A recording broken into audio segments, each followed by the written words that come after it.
Welcome back to the deep dive. So, you're likely facing down a pretty big pathophysiology exam. Our goal today, make type 1 hypersensitivity, maybe the scariest topic in immunology, really clear and memorable. Exactly. We want to cut through all the textbook jargon, give you the core ideas behind anaphylaxis. We'll use a classic peanut allergy case, trace that molecular cascade, understand the systemic effects, and maybe most importantly for clinical practice, lock down those immediate treatment steps. Right. We're diving straight into that super fast IgE-mediated reaction. So let's start there. How do we classify type 1?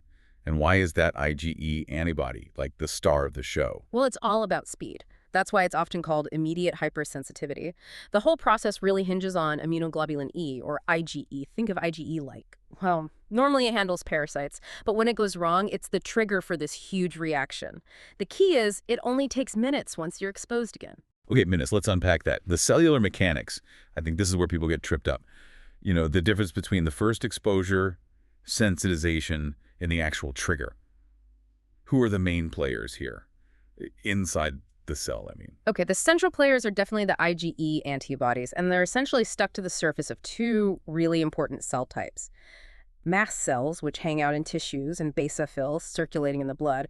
These cells are just primed, ready to overreact. Primed.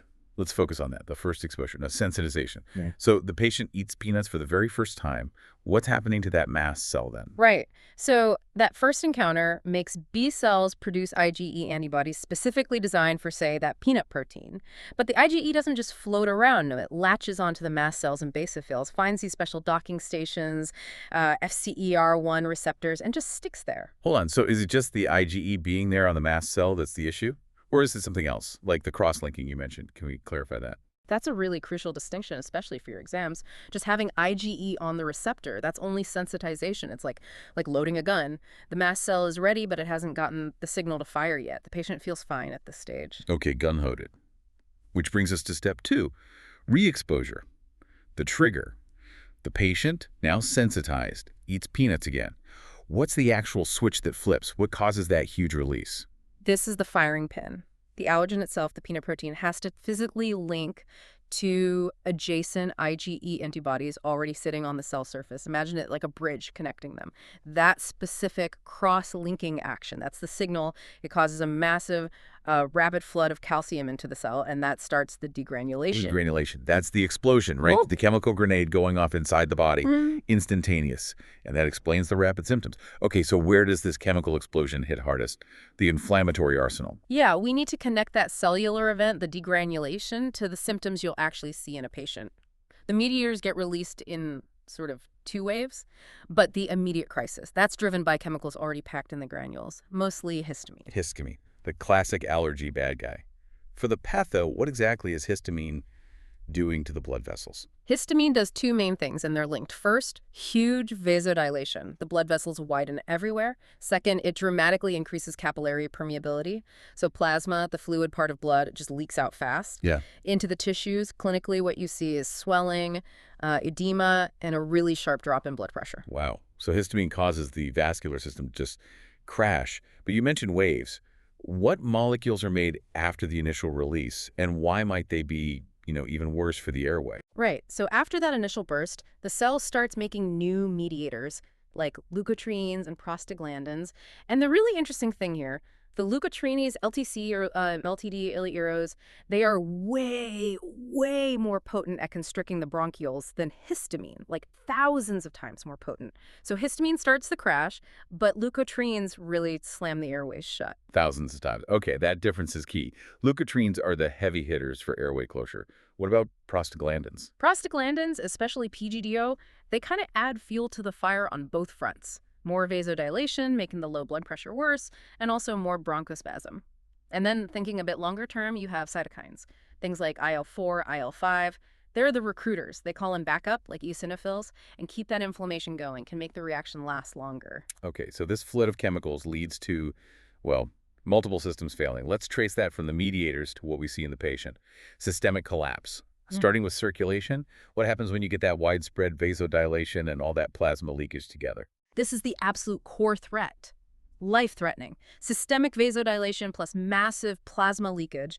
You're basically losing blood volume instantly, from the vessels anyway. It's like turning on all the taps. You get a huge drop in venous return, leading to what we call relative hypovolemia. Relative hypovolemia, meaning the fluid's still in the body, just not in the blood vessels where it needs to be to keep pressure up. Exactly right. So clinically, you see severe hypotension, low blood pressure, the heart races, tachycardia, trying to compensate, and eventually cardiogenic shock. That lack of blood flow, lack of perfusion, that's what can make anaphylaxis fatal. And at the same time, the circulation is crashing, the respiratory system is actively shutting down thanks to histamine and those potent leukotrienes. Correct. The patient gets severe bronchoconstriction. The airway lining swells up, mucosal edema, and there's loads more mucus. You'll hear wheezing, that's air struggling through the lower airways. Then often stridor, that high-pitched noise from obstruction higher up, like in the larynx, due to swelling. Both mean serious airway obstruction, leading to hypoxia. Not enough oxygen. Wow. Okay, cardiorespiratory failure is the main danger. But we shouldn't ignore the skin and GI stuff, right? Sometimes those are the first clues. Absolutely. The skin is often where it starts, or at least where the patient first notices. You see urticaria hives, those raised, red, intensely itchy welts. General redness too, erythema. And that awful itchiness, pruritus. But the most dangerous skin sign is angioedema, that deep swelling.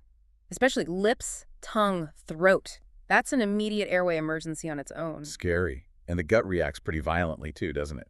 Smooth muscle contracting. Oh yeah, smooth muscle contraction plus increased secretions and movement, peristalsis. It leads to nausea, vomiting, bad abdominal cramps, diarrhea. The body's desperately trying to expel the allergen even while everything else is shutting down. Right. And finally, the brain, the neurological system. It suffers from the fallout, I guess. Yeah, it's downstream effects. When you have that severe low blood pressure and lack of oxygen, the brain isn't getting perfused, so you see acute changes. Confusion, dizziness, passing out, syncope, or even complete loss of consciousness. It really is a total system failure, all kicked off by that one cross-linking event. Okay, this paints a terrifying picture, which brings us to the absolute must-know for clinical practice, for the exam.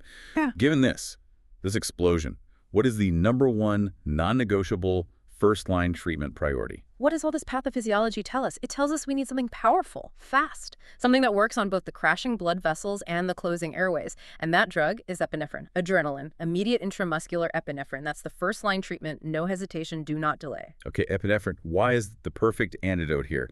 What's it doing against that chemical storm? Epinephrine hits the emergency stop button because it has both alpha and beta adrenergic effects.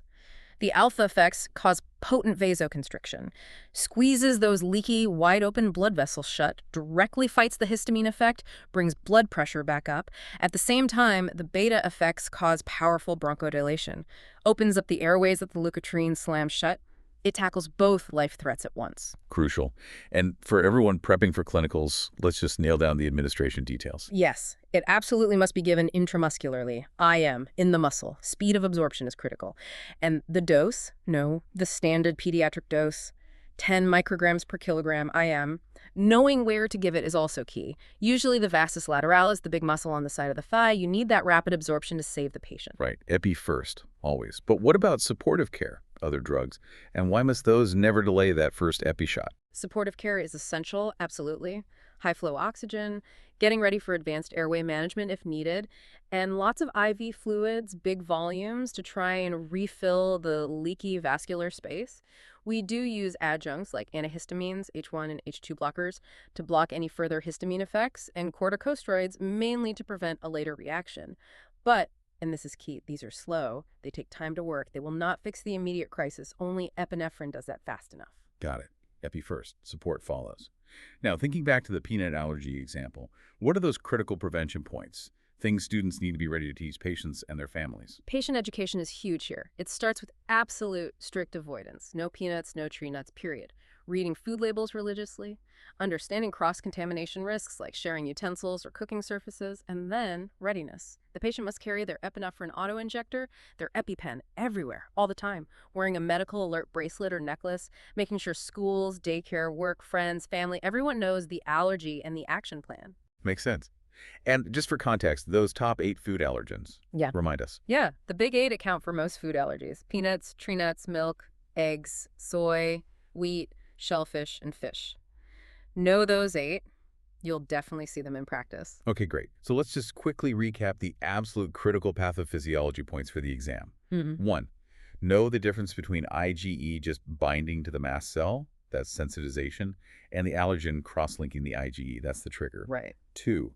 Remember the key mediator effects, histamine, vascular crash, vasodilation, leaky vessels. Leukotrienes equals airway closure, potent bronchoconstriction. And 3, epinephrine. First line, non-negotiable. Addresses both the vascular and airway problems immediately via IM injection. Perfect summary for the acute phase. But Mhm. this brings up something really important. It shows why just treating the initial reaction isn't the end of the story, why observation is so vital. We've covered the immediate storm, but what's maybe the biggest pitfall people fall into after managing that initial success? What clinical concept are you getting at? Some of that these seem okay. Exactly, the danger of biphasic anaphylaxis. This is when severe allergic symptoms come back hours later, often after the patient seemed completely fine, completely recovered, and crucially, it happens without being exposed to the allergen again. Whoa, so you get the EpiPen, feel better, go home, and then hours later, bam, it hits again just as bad. Precisely that. We think it's because the mediators don't all clear out immediately, or the cells can sort of rearm and release again. This potential for a second wave, sometimes hours later, is exactly why patients need mandatory observation in a hospital or clinic setting for several hours after any anaphylactic reaction, even if they look totally stable after the initial treatment. It's definitely something to keep in mind for your future clinical practice, a really key safety point. That's a fantastic point. Biphasic reactions. That observation period isn't optional. Huge clinical takeaway. All right, that wraps up our deep dive into type 1 hypersensitivity. We really hope this helps you nail the pathophysiology and understand those critical clinical steps. Good luck on the exam.